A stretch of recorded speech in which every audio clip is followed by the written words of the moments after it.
name is Madison, and today I'm going to teach you about reaction stoichiometry. Now, reaction stoichiometry tells us the relationship between reactants and products in a chemical reaction. Take, for example, our equation where iron oxide reacts with hydrogen to yield iron and water. Now, let's say we wanted to know how many grams of iron we could produce from 16.5 grams of iron oxide.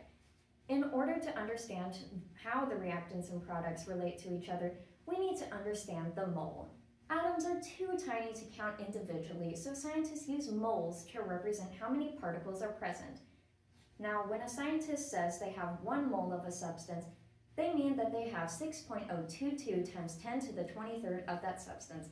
So obviously, using moles is much easier. When we look at our equation, the number in front of each of the elements or compounds represents the number of moles. So we can use moles to tell us the mass. How do we do that? With our handy periodic table.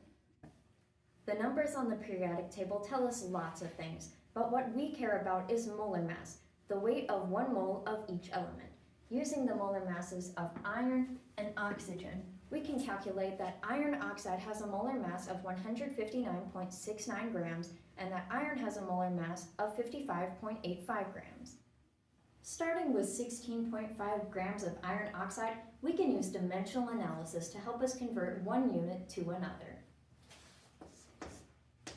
Using the grams of iron oxide, we can find the moles.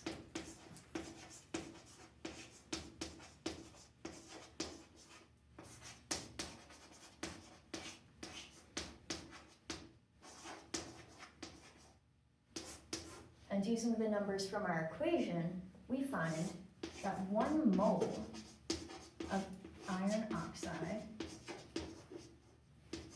is equal to 2 moles of iron.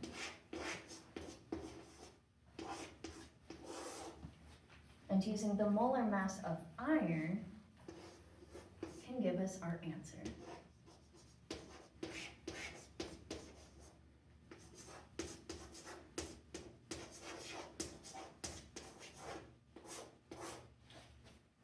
Now, doing our calculations, we find that 16.5 grams of iron oxide yields 11.53 grams of iron. And congrats! Now you know the basics of how to perform stoichiometry.